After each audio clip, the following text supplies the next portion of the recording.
Welcome to PolyCast, a civilization podcast focused on game strategy. DanQ. Makahlua. Imran Siddiqui. TheMeInTeam. With guest co-hosts Rough High. Troy Goodfellow. Now, since Frog3 said in the response to the latest PolyCast episode that Mackie should speak more, I think Mackie should do the countdown. That's what I think.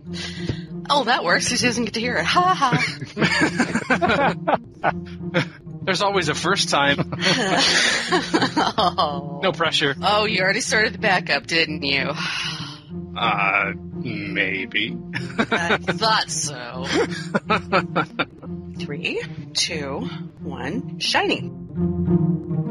If you had a chance to listen to the latest episode or seen the PolyCast website lately, you would have learned that Cardamandua is no longer a regular co-host on the show. She has agreed to be a guest, but due to real-life circumstances can't be a regular anymore. And I had said that we were looking for a new fourth regular co-host, and we found that person. It's TheMeInTeam. Hello, everyone, and welcome to episode 76. As for me, your newest co-host, TheMeInTeam, I'm here, and I'm introducing you to Daniel Quick. And you have done so. Makahlua. Hello. Rough High. Welcome aboard. And Troy Goodfellow. Hello, everyone.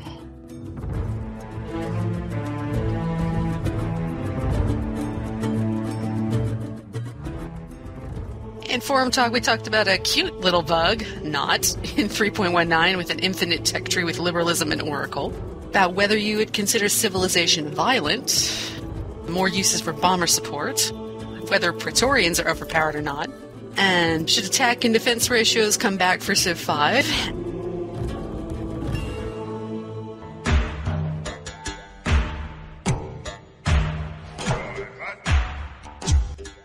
This is Forum Talk, where we investigate hot Civ issues in the forums.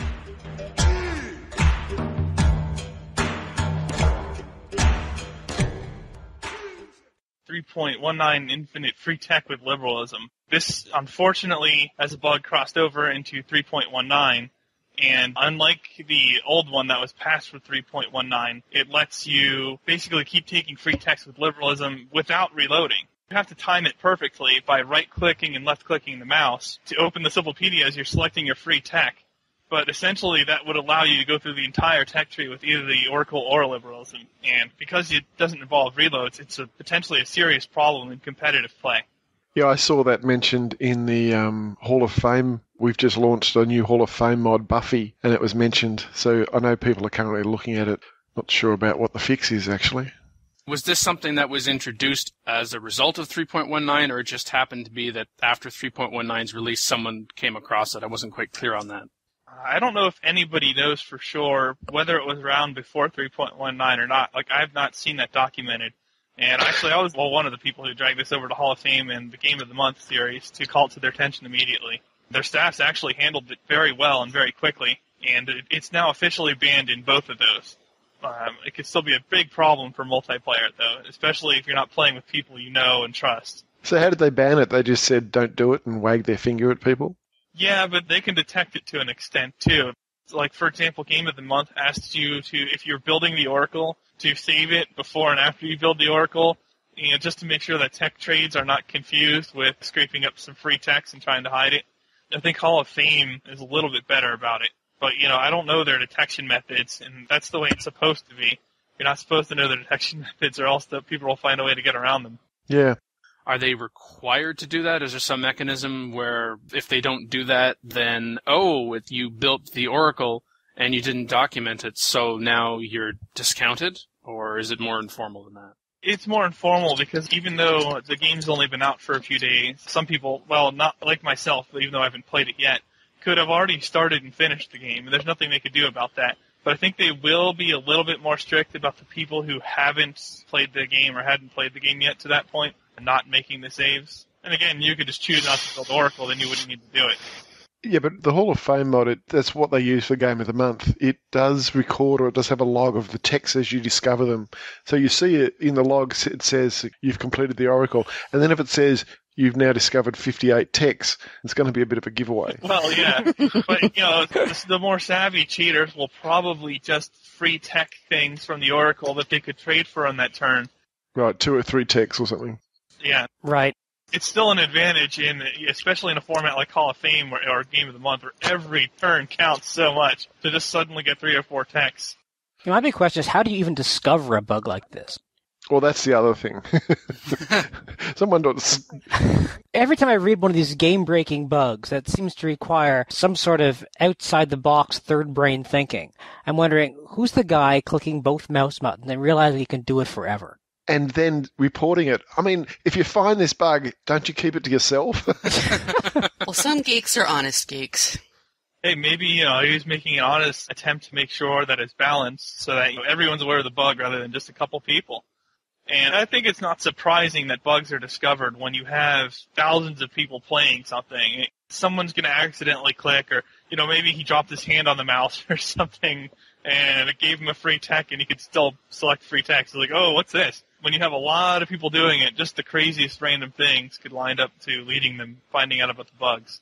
He said he found this bug while playing the Charlemagne scenario, and then after he found it in there, he wanted to see if it would work in Beyond the Sword proper and tried it with a normal game. We thank this user, Plastics, for bringing this to the community's attention, and even though it may not be patched in the future, some people said, oh, there's not going to be an official patch for this. Well, nobody thought there was going to be a 3.19, and boom. But even if there isn't, I'm sure there will be some sort of informal patch that someone will be working on if they aren't working on it already. I would be surprised if Buffy didn't patch it, and I would be surprised if the unofficial patch didn't patch it either. At some point, it's possible that you'll come across the temptation or the opportunity to take advantage of this bug if you are aware of it. So I shouldn't try this when we play tonight? I'm going to. You are both on notice. I'm watching you. We'll make it a team game. My team gets the Oracle first, and then, I can't make any promises. So we start tonight, and there's a massive beeline to priesthood. Yeah. Oh, no, here's the solution. Let's just remove Oracle from the game. And no more liberalism tech. Yeah, we could do that. That would work. I actually wouldn't have complaints about that, because the liberalism path is so favored already, just because of its trade opportunities, while in single player. Or you could keep it on the tech tree, and if someone researches liberalism, it takes a tech away if you're the first person. Do you really need meditation once you have liberalism? We can take away that. There you go. Yeah, you lose a 68 beacon tech. Woo!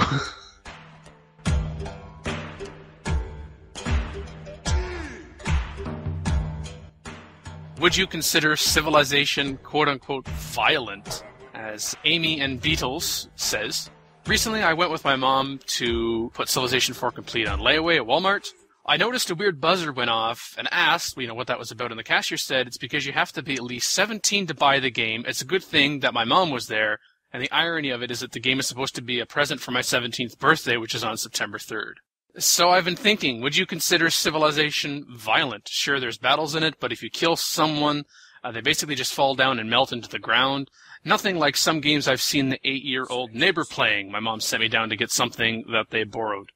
It sounds to me like the Walmart clerk's an idiot, because this is an E10 game. This is not a 17-plus game. I don't know why the buzzer would have went off, and clearly there's something wrong with the buzzer. I mean, they have to respond to the buzzer, I know that, but it's an E10 game.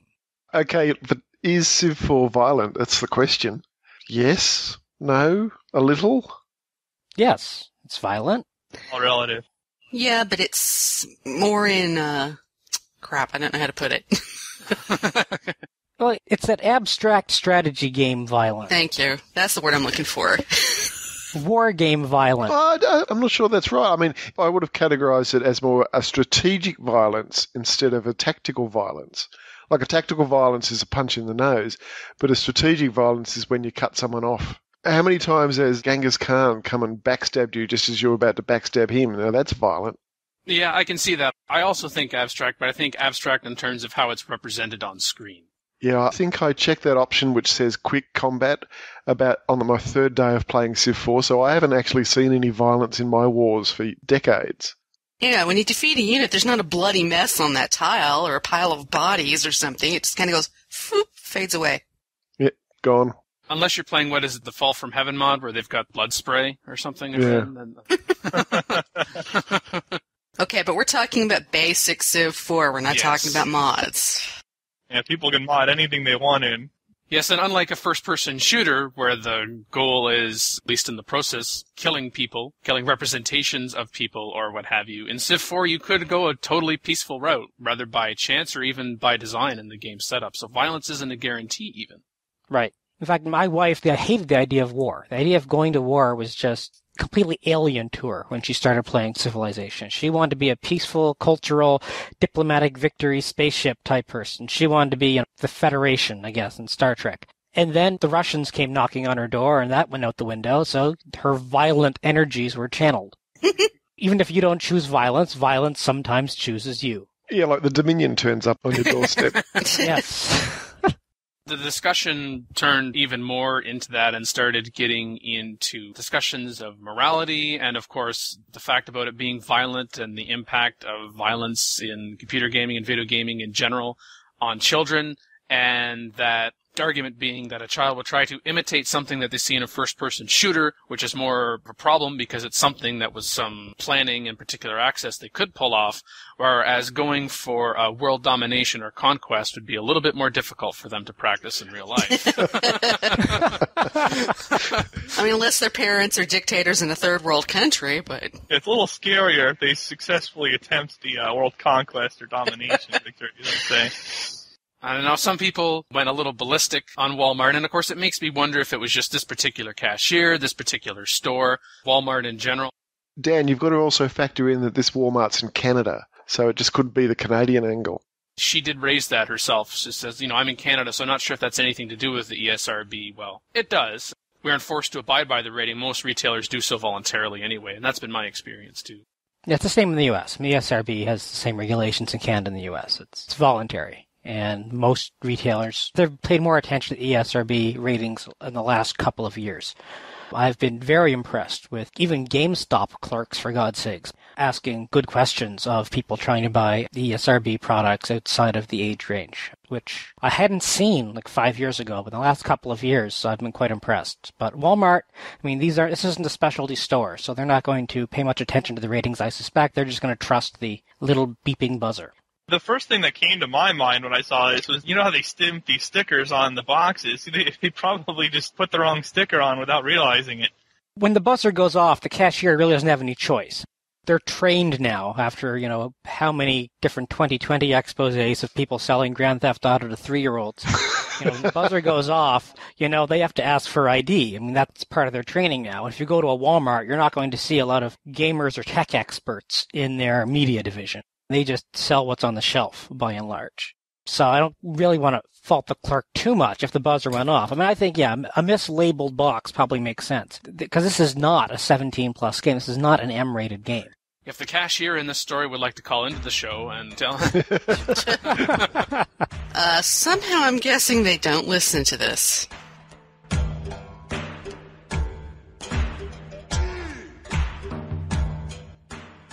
Bomber support.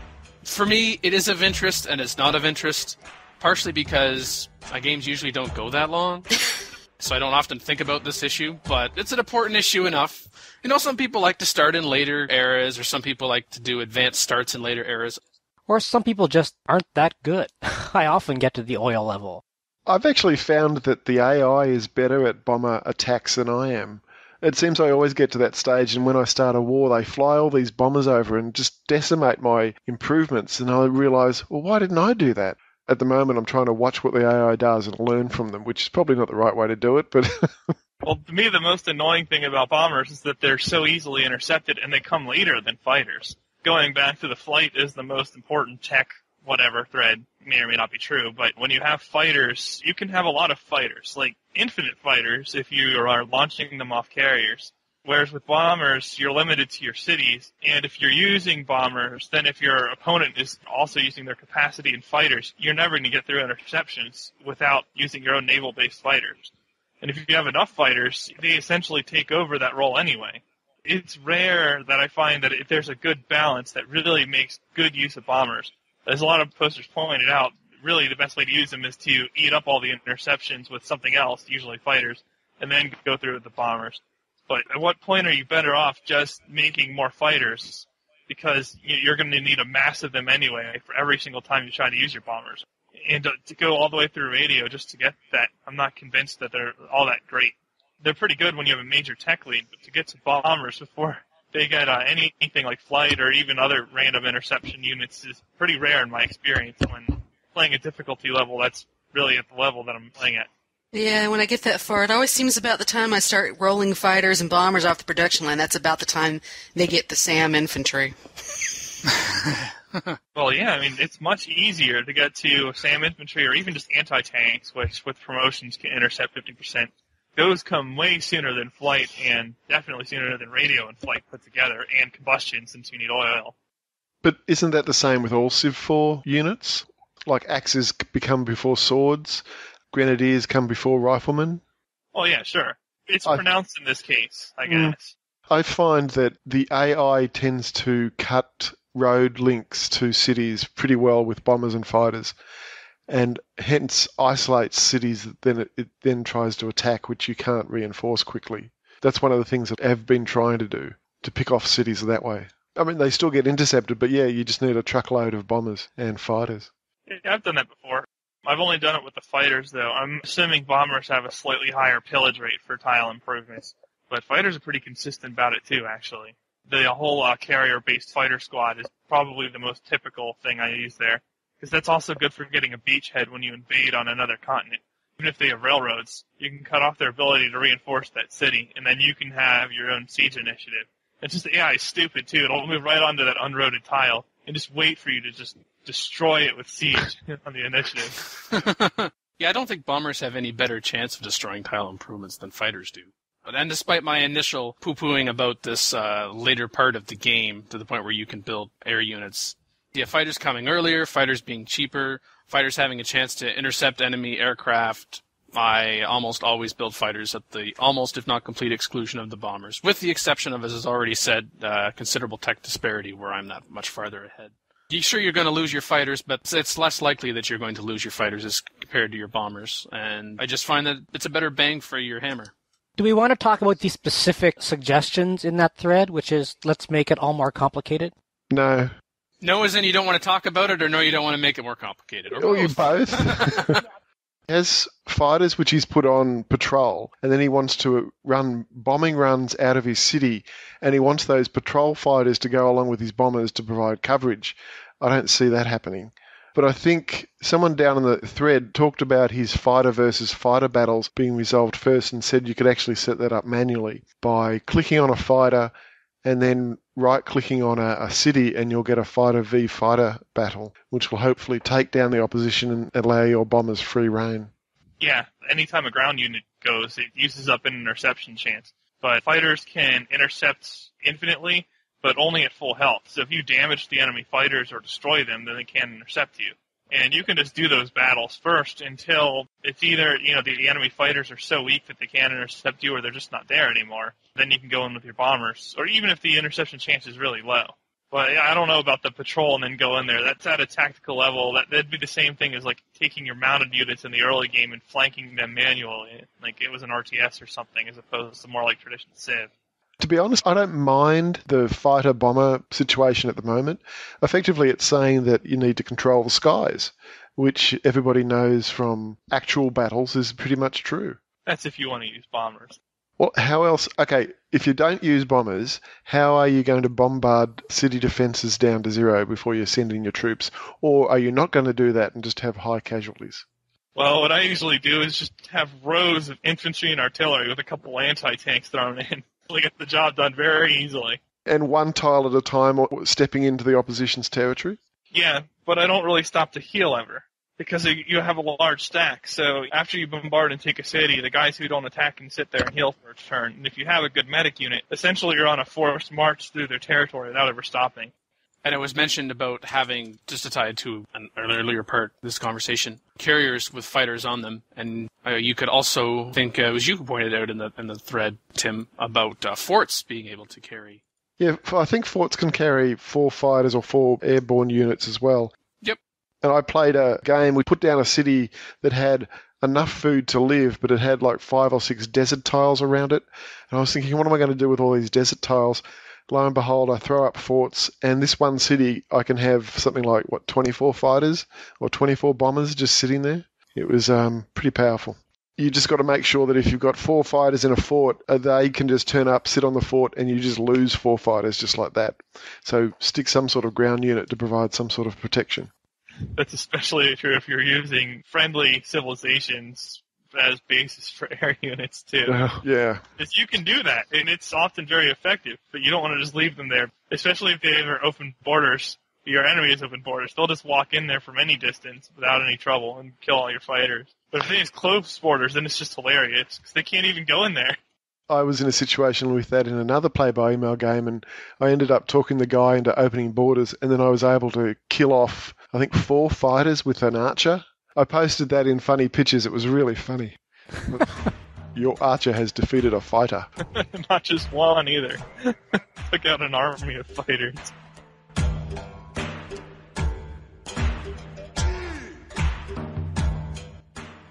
Praetorian poll. I chose this thread because of the alliteration in the title. I don't care anything about anything else in the thread. That's the only reason. No. Fungus420 thinks that from his view, the Praetorian is ridiculously overpowered. It's just common sense. It has no counter, and nothing beats it until 1v1 until crossbows. No other unit is like this in Civ 4, except the battleship, which everyone can build.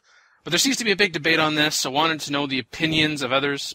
Maybe it's the teacher in me, I don't know, but I like this part about, without the guise of asking a definition of overpowered, just see it as on common sense terms. Okay. I guess we could try not to have a definition of overpowered, but that does make the conversation a little bit difficult, trying to have some kind of ground rules here. Well, especially since he defines overpowered. It has no counter and nothing beats it. That's how he defines overpowered. That's true. Well, okay, I'm going to argue with that definition, because if you are Rome, then you can pretty much dominate in the early part. But if you're facing Rome, there are counters. You put an axe in a forest, yep. Or if you catch a Praetorian by himself out in the open with an axe, you've got a pretty good chance of taking him down. It's like 7.5 versus 8 in strength. Not to mention that many of the protective civs with their archers are certainly even to a Praetorian in many situations, especially if it's on a hill with a wall. Without cats. Yep.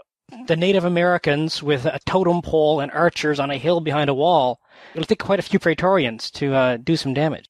Now, there is an overpowered building. Promotion for the archer, that is awesome. Gorilla 2 choke archers, fun times.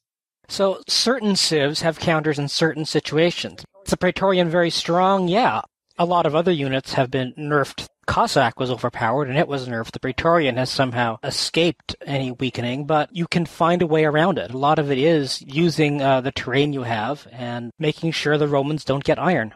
Before the game hit the shelves, Rome was apparently an aggressive civilization with the aggressive trait, which means your Prets came out with Combat 1 automatically. Oh. That was removed during game testing. Can't imagine why. But that's one of the fun things, that you play with unrestricted leaders and you play an aggressive civ as Rome. You know, it's possible that you'll come across Rome in your travels after they've already gotten themselves iron and its mined and king, and they've been able to build Praetorians. They're 8 strength instead of 6. They cost a little bit more than swordsmen. They don't have the city attack benefit. I realize it's only 10%. But, as I said, there are counters for it. Can be a pain in the butt, certainly if there's volume of them. But if you prepare yourself for it, if you know you're near Rome, you can start strategizing and getting yourself into a position so that you can counter them. And it's possible that you can get dogpiled by them and lose a city, but build up properly again. And maybe you have to expand a little more somewhere else, do a little bit rebuilding. You can go and take it back. Yeah. Or you can make them your friend. If I'm facing the Romans, I will, suck up to them. I will spread my religion or accept theirs. And point them to another civ to attack. I don't mind facing Rome. If you were facing Montezuma and he had Praetorians, then that would be overpowered. Yes. You know he's going to attack and you know he's going to come with this unbeatable unit. Game over. But it's Jesu. At least you can negotiate with Caesar. Especially Augustus Caesar. He doesn't even declare it pleased. Only Julius Caesar will declare it pleased. And Augustus Caesar has a low unit prob, too. So, really, he's pretty benign if you start near Augustus. Julius can be a problem, though. Depending on where you spawn relative to the other civilizations, if you're talking about AIs, Julius can actually be a threat. Like if you get catty-cornered on 2 civs that aren't very friendly or something like that. But generally speaking, they're not the worst to manage in terms of diplomacy. But I'm going to go the other way on this in terms of their balance. I have a much more lax definition before something needs to be overpowered. For example, Zerg early in StarCraft or anything else, it doesn't need to be so hard to beat that you can't beat it normally. It just has to be strong enough that it has a clear advantage over everything else in terms of balance. Now, with the Praetorians, actually axes do beat them on a hammer-for-hammer basis, even if they're not aggressive axes. But when you have focused military, the Praetorians are going to take less losses, and that's a problem. My issue with Praetorians is not necessarily their strength, but how much better they are as unique units over almost every other unique unit in the game. I would like to either see the other unique units brought up to the Praetorian level so that each civ has a unique flavor and strength in its own era, or the Praetorians scale back a little bit, along with possibly Immortals and the other really top-tier unique units, and maybe see the Kecha rework entirely so that it's actually usable in multiplayer and that it's not just overwhelming in single-player. But the Praetorians definitely feel strong relative to the vast majority of regular unique units. And I understand that there's going to be a strongest unique unit, but these guys just feel like they're such a notch above every other unique unit. They feel like vanilla Redcoats or Cossacks. Yeah, I mean, probably the best thing would be to raise the weaker unique units, like the Quechua and the Holcan, the early Stone Age units, which are obsolete very quickly. Find a way to make them more useful, and as well as the other unique units, instead of nerfing the Praetorians. I think you're right. Bring everyone up to that level, or at least close to it. And I would argue, actually, just knocking the Praetorians down a little bit. I'm not sure that needs to be done either. In this poll, I voted a top-tier unique unit, nothing more. Me too. I would think that if you decided, okay, we need to do something with the Praetorian, do something with the Praetorian, but leave the other units the way they are. There's less balancing to have to worry about in trying to change one thing on the Praetorian or change a couple things on the Praetorian, rather than trying to get all of the other unique units or even units in general to that quote-unquote level. Along that line, Carrick suggested making them 7 strength instead of 8 and giving them the 10% city attack bonus back. So it makes them 7.7 attacking cities instead of 8. That's what it would boil down to. That's basically the same in my book. Well, it's a little different just because of the way combat works. When you have bonuses like that, they're reduced from the defender instead of adding to the attacker. And that does make a difference sometimes. For example, on occasion, depending on the percentage defense, combat actually is more effective towards your chances of winning than City Raider on Praetorians, well, on any unit. So it's not quite the same, but when you make that change, it makes it so that Praetorians are not so overpowering in the field. They would get cut down by axes really easily. You would need some degree of stack balance or at least intelligent movement through enemy territory to offset that. Alternatively, BHAV suggested reduce strength to 6, which is a standard swordsman, give them plus 20% versus city attack and the free combat 1 promotion. I don't know if I like that as much. I would still like to see them be good in the field because in reality they were, and that helps to contribute to them being a good unique unit. And I don't like how they can easily overpower their counter units. Even crossbows on a hammer-for-hammer basis, Praetorians are better. But I don't know about cutting into the 6 strength, because then they turn into a sort of a weak unique unit, since basic swords are not that great in a lot of situations. Right. I liked Johnny 5000's post that the problem with the Praetorians is that the rapid expansion means your economy goes down. When I play as the Romans, I have the most trouble keeping my economy going after the rapid expansion from taking over so many cities in a short period of time. That is the drawback to Praetorians. And I would say that's just a drawback to how you're... I think that's brilliant. They're just so good, they ruin your economy. The proper response to that is, oh, poor baby. Proper response to that is you need to learn when to stop with Praetorians. Yes. Too much of anything is not a good thing. There are ways around that. You can keep going. Yeah. You have to plan ahead. You have to have pottery and writing at least, preferably alphabet, so you can extort things. And then before you invade, you can turn your slider down and start banking gold, and then just keep it down as you capture cities and cities. And you'll get over 1,000 gold. And even if you're losing 50 a turn, you have time to grow your cities, grow your cottages, and pull yourself out of that. Or use your extorted alphabet or currency, or even if it's alphabet, you can just build research to get the currency or whatever you need before you run out of money and start losing units. it's a timing issue. But if you do that, you can capture like 20 cities straight by the early ADs and not strike. The other option is you just build your 3 cities because that's all Rome needs. You churn out Praetorians and you just razz the rest of the world. All your workers do is build roads. Your Praetorians march up the front, kill the city, raze it, move on. You hardly ever go into strike in that situation. Yeah, you could do that. I guess it would depend to me in terms of map type and other AIs that are in the vicinity. Otherwise, there were some other civs in the vicinity, especially if they weren't in particular war and they were in expansion mode, they could just go in and start filling that up. But you could then say, well, I've got all these Praetorians, so I'll just go in and raise those cities as well and take them out. I'd still rather taking, not all the cities, because sometimes, especially with the AI, like, you settled this city here? Really? Oh. Maybe it eventually will turn around, but the investment is just going to be ridiculous. It's not worth holding on to. You also capture resources if you keep cities, and after you have enough resources from all the land you took, even if you are very poor in tech, you can still start trading for the calendar resources too.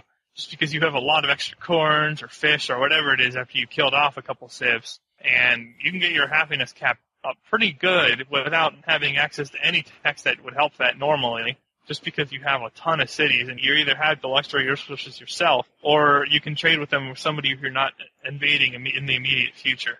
Yeah, did you read that thread about the guy that scored like 800,000 in a Hall of Fame game?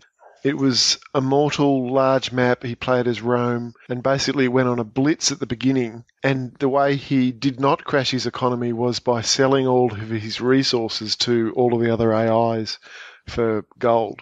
I believe that was Virus Monster. Yeah, when I was a newer player, I read that thread pretty carefully, actually. Yeah, it was pretty impressive. There's some good information in there. I'd forgotten about that thread. Yeah. He also breaks down trade routes and how organized affects your gold and whatever, as opposed to financial. Because Rome is doing mass conquest, it actually wound up being stronger than financial for the majority of his game. But he also had a marathon going on there. So of the 151 people who have voted in this thread over at CFC, just over half, 55%, have said a top tier. We've heard overpowered, need a nerf balance, that's second at 35%. 8 people have said game breaking. 1 person says it's too weak. And 14 people just like voting in polls. Oh, dear.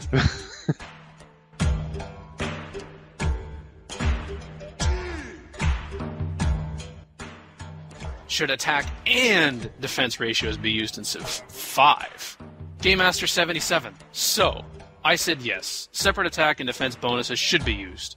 But I still think bonuses against different types of units should be used to encourage different types of units instead of 4 or 5 mechanized infantry, modern armor, radar, artillery, and stealth bombers, jet fighters sometimes. And then he says subtract 1 from no and add 1 to yes because 1 person messed up.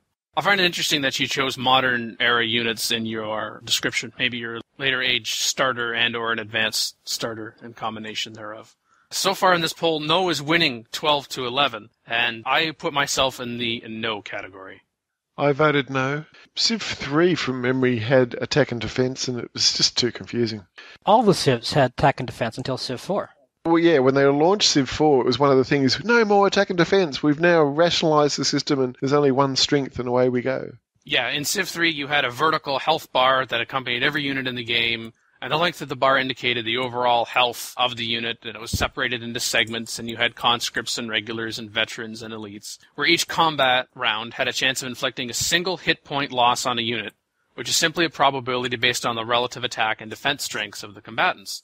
So, as the example on CFC's Civ 3 info page says, if a unit has an attack factor of 9 and attacks a unit with a defense factor of 1, it has a 90% chance of inflicting a hit point loss on it during that round. And so every unit had an attack, as you said, attack, defense, and a move value. Here's a segue to our last topic. Swordsman had a 3 attack and 2 defense and 1 move, and the Roman legionary had 3 defense, along with 3 attack and 1 move. So there was the difference there. What is the case for having attack and defense ratios? I mean, I think that a lot of the promotions and bonuses really covers a lot of that. Each unit has strength and a weakness against specific types of units.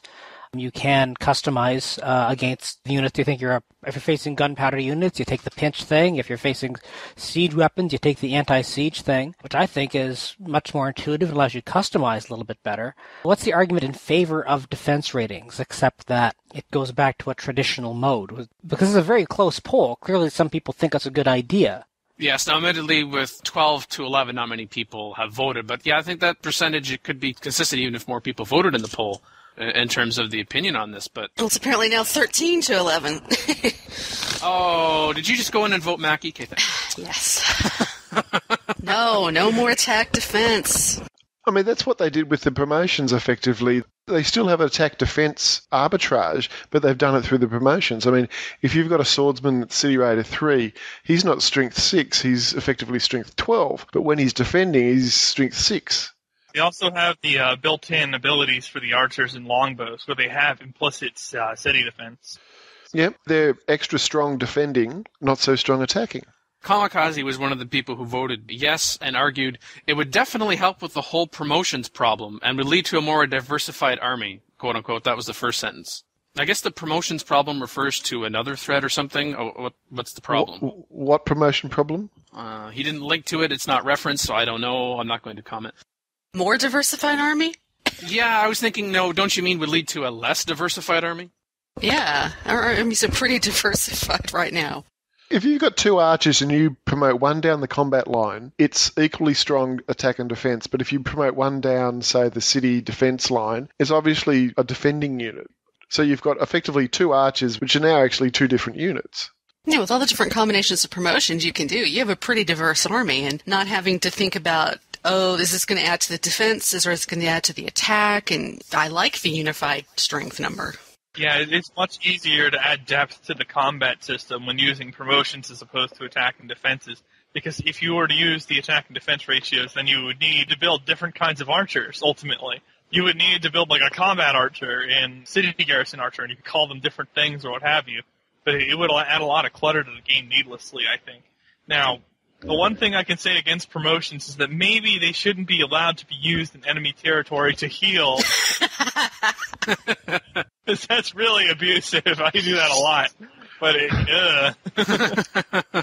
I know nothing about that. But then you get the question like, okay, I've got this unit that's got a promotion. It'll win at 80% of the time, but if I promote, it'll probably win at 90%, but I can save the promotion for when he gets injured. You know, do I take the risk at 80 and then heal him? I mean, I really like the healing option. Yeah, but once you start adding siege, cost of attacking unpromoted starts dropping pretty fiercely. And then you just have a full-strength army of stack defenders at all times. Hmm. Well, I don't know if everyone knows it. So basically, when you promote a unit that's damaged, it heals back half of the health that they're missing, is how that works.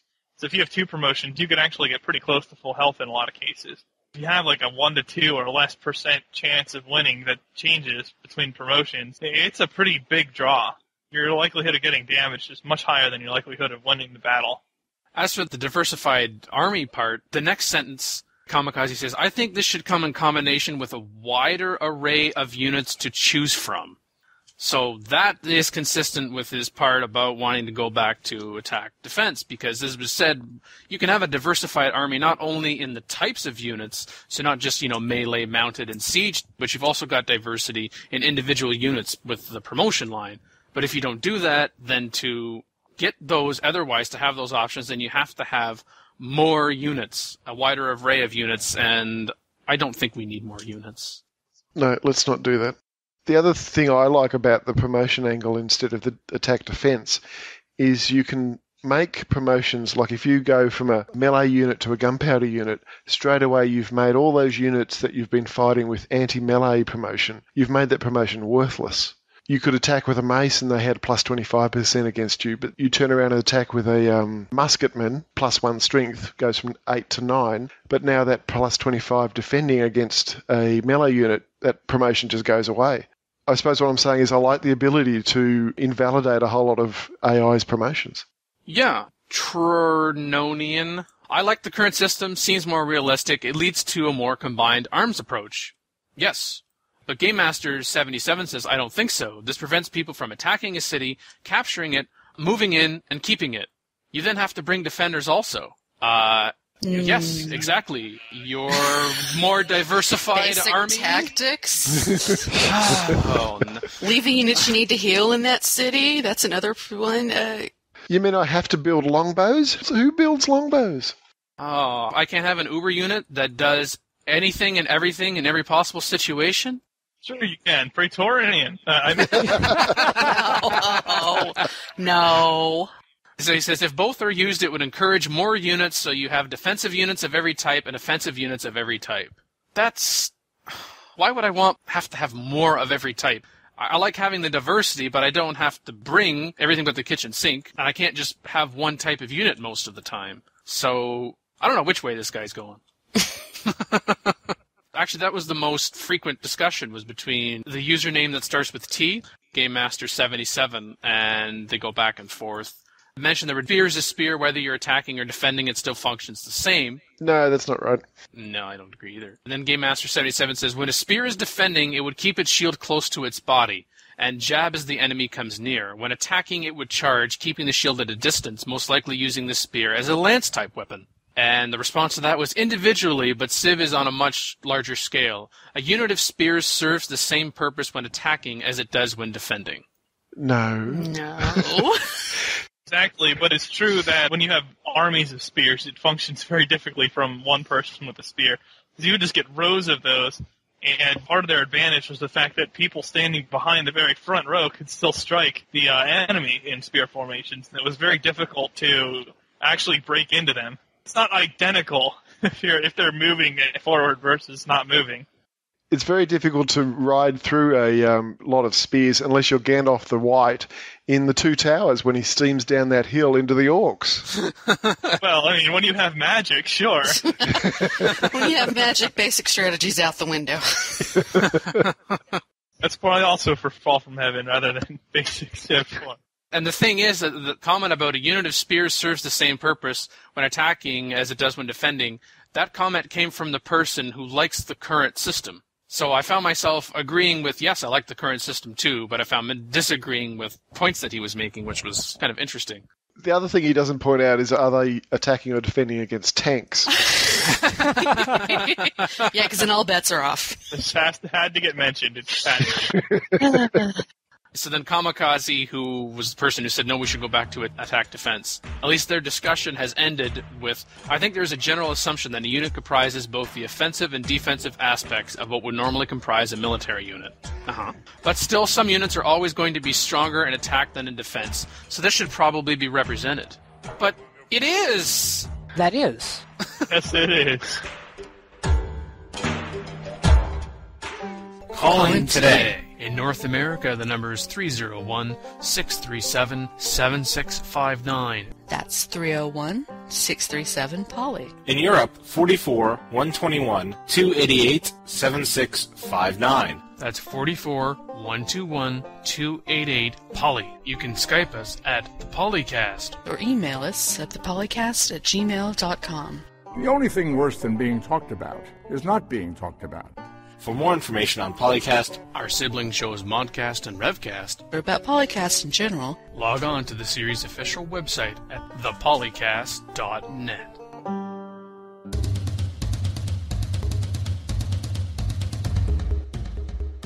You have been listening to episode 76 of PolyCast. Thank you to Makahlua. Bye.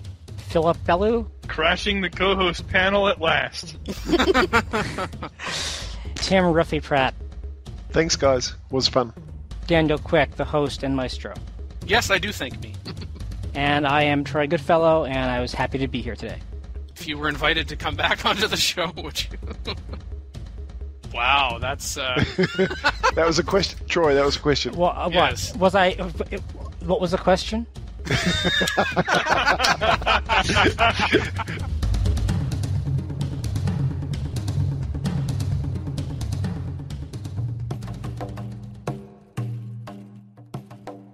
How can I have a segue here? An archer walking in and taking out your fighters sounds overpowered. Speaking of overpowered, I don't know, that was so forced.